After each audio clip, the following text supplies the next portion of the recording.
Let's cook.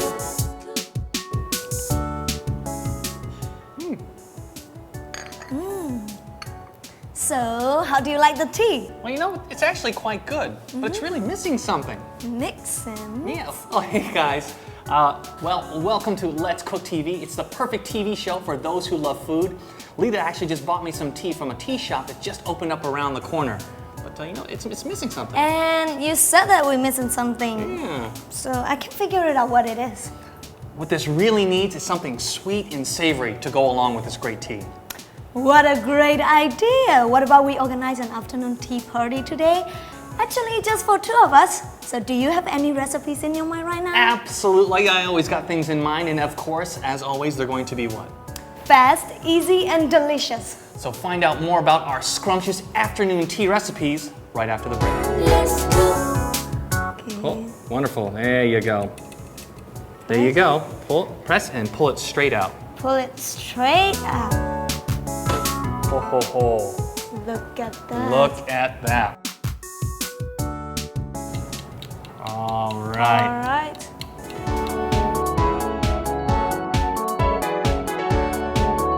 Let's cook.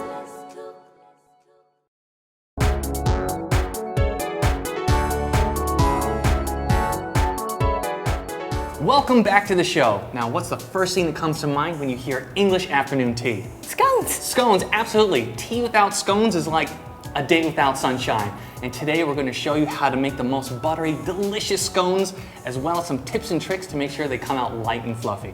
You know, I'm really glad that you chose this menu because I once tried making scones and it was not successful. And my scones were as hard as rock. Well, don't worry. After today's show, I'm sure the next time you make these scones, they'll be absolutely perfect. I hope so. Well, to get started, let's take a look at some of our recipe. Well, we have some self-rising flour. We also have some castor sugar, baking powder. That's our little secret ingredient. We'll tell you about that later. Some salt, milk, cold butter diced up into cubes, some vanilla extract as well, a beaten egg, jam, and clotted cream.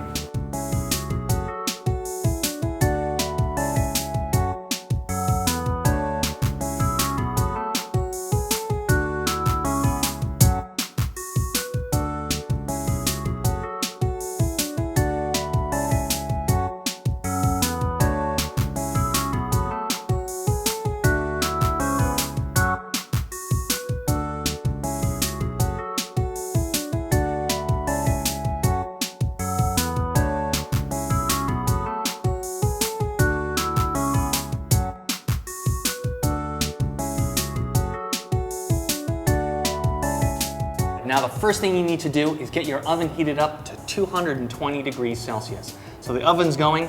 Now while that's warming up, we're going to combine our dry ingredients. So that's the self-rising flour, the castor sugar, baking powder, and also a little bit of salt. All right, perfect. So there we go. There we have our wonderful sifted dry flour mix. Now here's another key step in the process. You want to make sure that you have cold butter. Well, because if we had warm butter or even room temperature butter, it's going to melt very quickly and you're going to get this kind of runny batter. And we don't want that for these wonderful, light, fluffy, delicious scones. So we'll add in our butter here. And this is a good point. You got to use your hands on this one. So you just want to start to combine this and what we call use the rub-in method. Scone recipes traditionally use this rub-in method, and this is what really creates that wonderful crumbly texture, kind of like a cookie crumb. And also, you can see that it'll make it absolutely delicious, light and fluffy. It's really kind of a little secret tip here, but you can see here, I'm just taking the butter, I'm working it into the flour mixture. You can see how it's not actually melting, it's actually becoming kind of crumbly. All right, you can see it's wonderfully combined and incorporated. It's got that crumbly texture to it. And because I've been picking it up, it's wonderfully and aerated, nice and light. Now's the time to add in our wet ingredients. Milk? What you want to do here, what you're going to do is you want to create a little well, a little hole in the middle, and that'll keep your wet ingredients from spilling all over the place. Okay, so now we can add in the wet ingredients. So if you could help me out here. Sure. The Wonderful. milk A little bit of milk.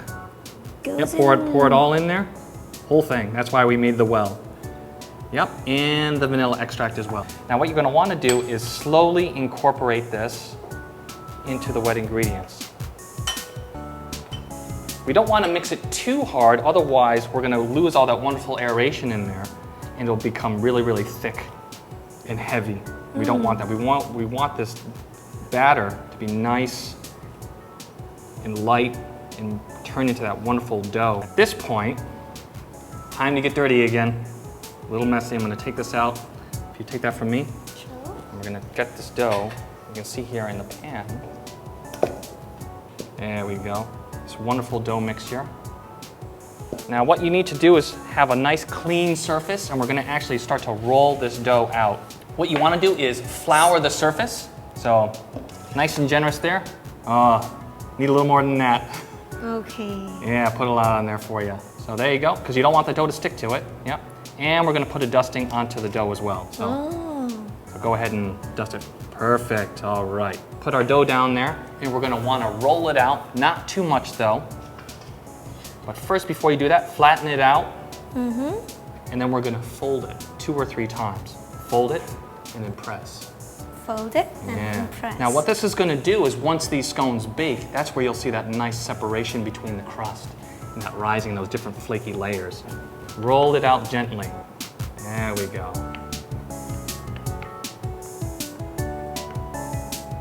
From the center? Yep, always work from the center out.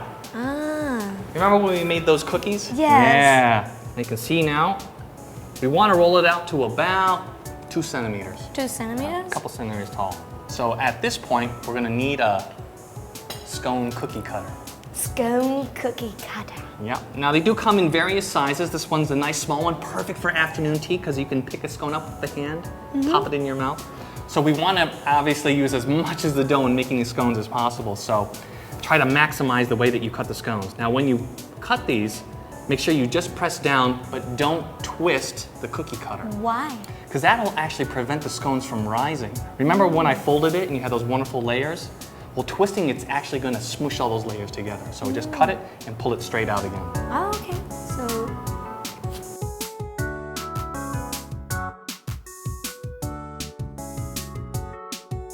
what about the leftover dough? Can we still use it? Oh, absolutely. We're just going to combine it back up into a ball, roll it out again, and we'll just make some more scones. Okay.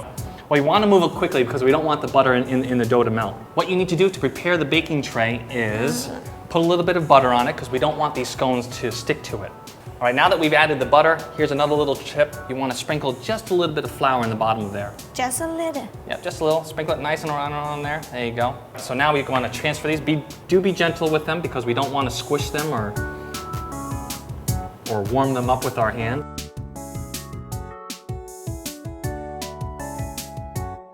Here's the important last step though. Remember that beaten egg? Oh, yeah. Yeah, all right.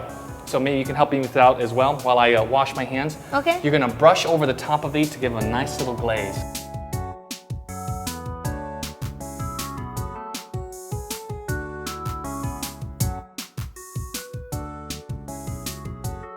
All right. So, like you said, we'll put these into the oven for about 10-15 minutes, 10, 15. and then we'll be done.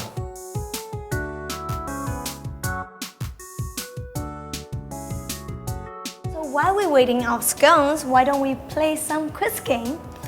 Yeah, the questions are of course related to the afternoon tea. That's a wonderful thing. You want to maybe get a little payback for the last time we had our quiz and you lost? Yes, kind of. So this time, gentlemen first. Oh, all right. Well, then let's see. How about name 3 things that you have to do for tea etiquette? Easy! I can give you plenty of examples. Anyway, first, don't tip your teacup too much when drinking. Just keep it slightly tipped. And second, don't leave your teaspoon in the cup. Leave it on your saucer instead. And last, take small bites of the scone, sweet or desserts, and you have to swallow and chew completely before tipping the tea. Oh, that's very good. Great job.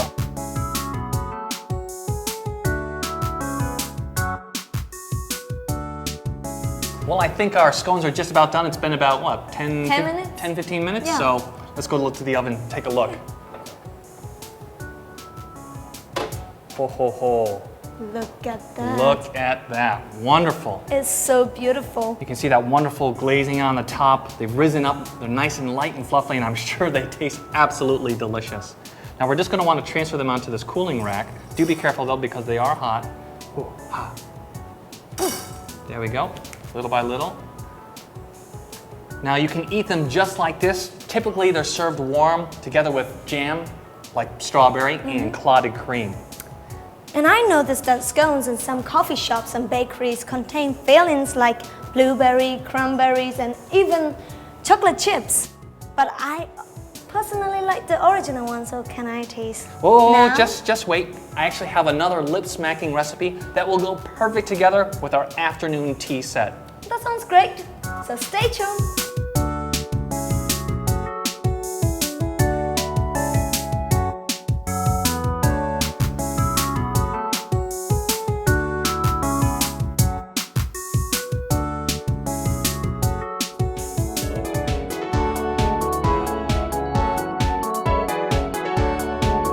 Let's cook.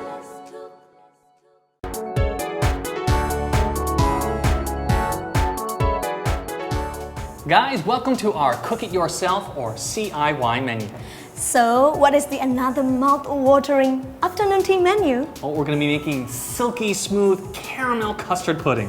What a fantastic choice! It's one of the most popular desserts. Oh, absolutely. I always choose the best recipes for our Let's Cook fans. That's now, right. Now let's take a look at our ingredients for today. Okay. Now for the caramel, we need just 2 ingredients. Castor sugar and a little bit of water. Just 2. Just 2. And for the pudding, we need some milk, eggs, a little more sugar, and some vanilla extract.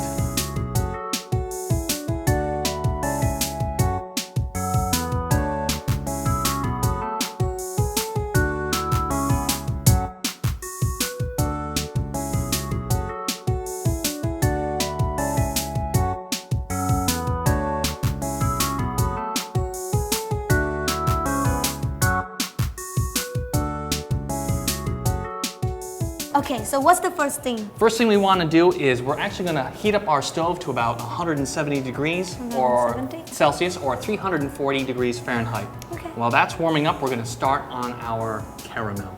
Okay. So we want to put our stove on low. We're going to start off on low heat. We're going to have a stainless steel pan here. And what we're going to do is add in our sugar and a little bit of water. Now at this point, we just want to stir it. So we're going to use a wooden spoon. Give it a stir, and what we're trying to do is get all that sugar dissolved into the water. All right, now all our castor sugar and the water is nicely incorporated together. At this point, we're going to stop stirring. Yep, get it all in the spoon there, and we're going to turn the oven on high and bring that to a boil actually. So we're going to put it up there and just let it sit there and boil. But you do want to be careful at this particular step because what will happen is the caramelization will happen very quickly once it comes to a boil.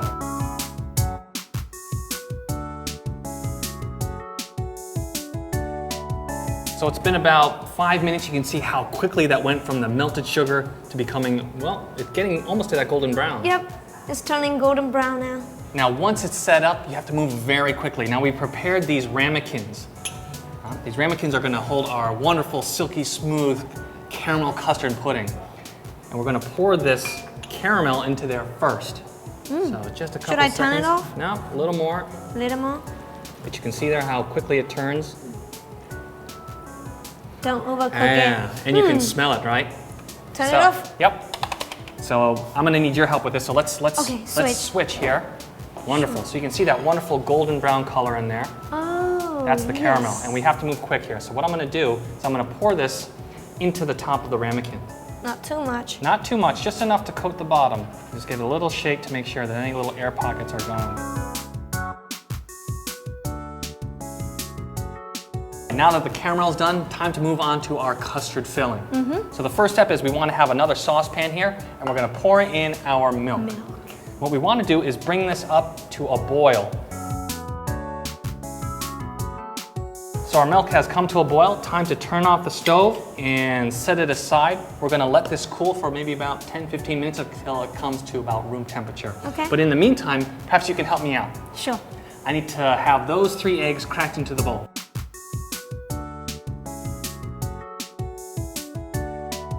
So what you're going to have to do now is add in the sugar and the vanilla extract and whisk it all together.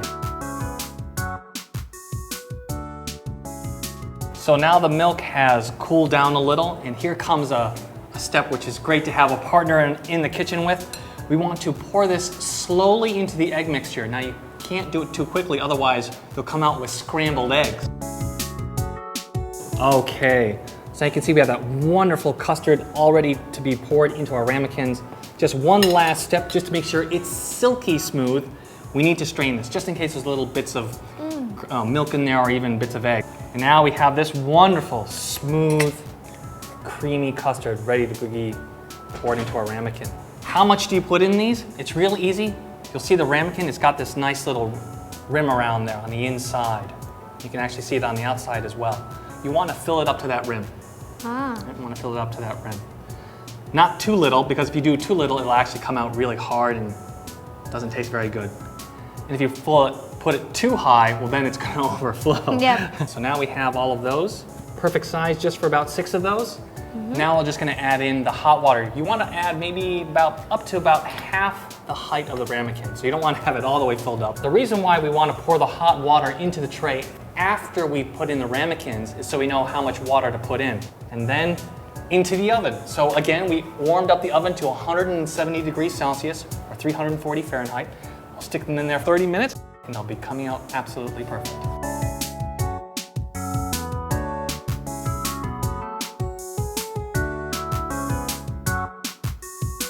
Just a few moments, our wonderful silky smooth caramel custard pudding will be done and we'll be ready to have our afternoon tea. Woohoo, I can't wait to try it.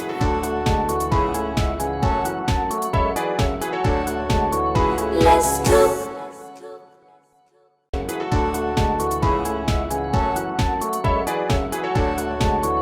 Let's cook. Welcome back, guys. It's been about 30 minutes and I think our ramekins are ready to go. So how do you know our custard is properly cooked? Excellent question. For that test, you're gonna need a toothpick. So all you have to do is put it into the center and pull it out.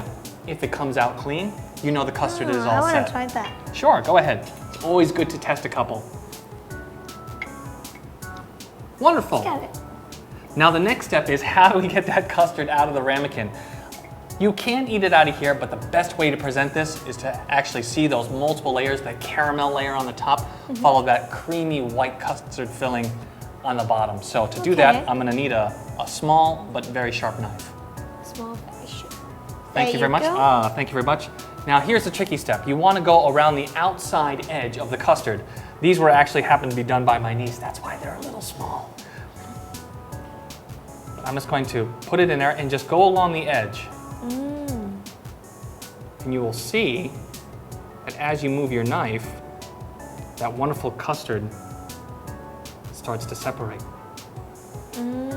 So at this point, here comes the tricky one. You're going to take your plate, you're going to put it on top of the ramekin, and as quickly and as deftly as you can, flip it over. Ready? Ready. 1, 2, 3. All right. Now we give it a little wiggle, a little shake, and when I pull it up, it should be there. Now that all that's left is to plate it up and make it perfectly presentable for everyone at home. And actually, I think we... Yeah, we have the beautiful one. Sure, so let's... The one you did. Look. There you like go. This. See, that's why you want to fill those ramekins all the way up to that ridge line so you have that wonderful creamy white custard filling. You can see how the caramel on top got drawn into that. So the wonderful flavor is all through there and that wonderful flavor of the syrup left over.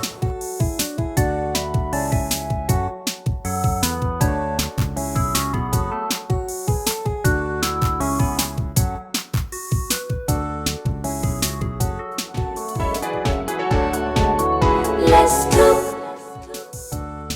Welcome back to the shows. We really wish you guys were here to join us with our afternoon tea party. Just look at these beautiful creations.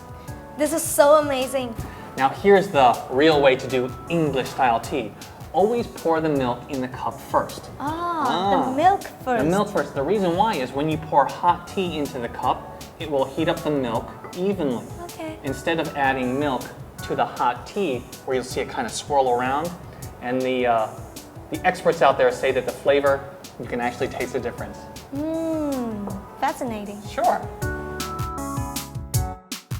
It's time to taste our scones. Absolutely. Let's dig in. Yes. Perfect. little bit of jam, and some of the clotted cream. Now, if you can't find clotted cream, because it is sometimes hard to find, you can always use heavy cream or even butter if you'd like. But we're trying to be as authentic as possible, right?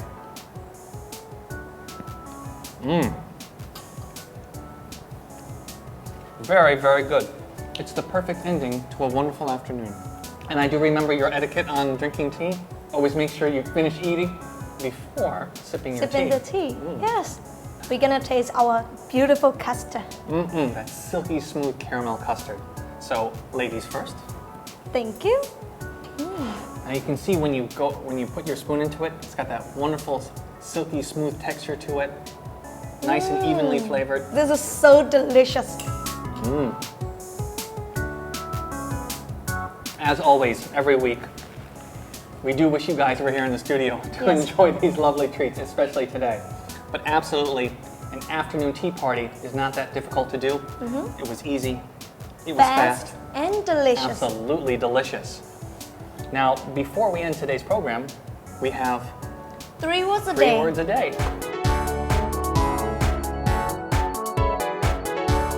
Welcome back to the Let's Cook classroom. Now we're gonna pick 3 English words that are related to cooking.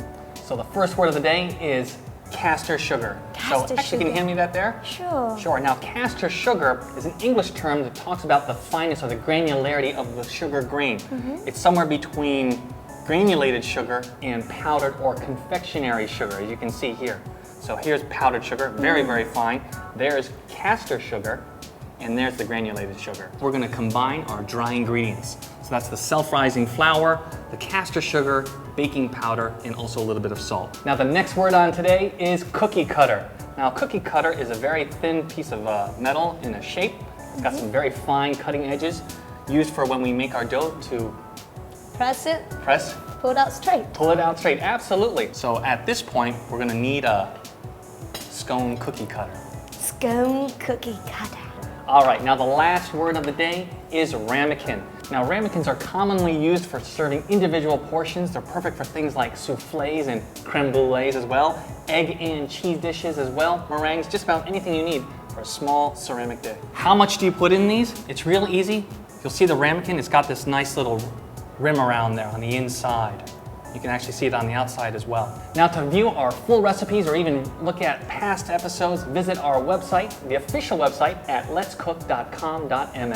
If you're not at home, you can easily watch our Let's Cook live streaming online on MITV or via mobile tablet. And don't forget to check us out on Instagram or click like on our Facebook page so you'll never miss a thing. If you tried out one of our recipes, come and share your photo on Facebook or Instagram with the Hashtag Let's Cook TV show.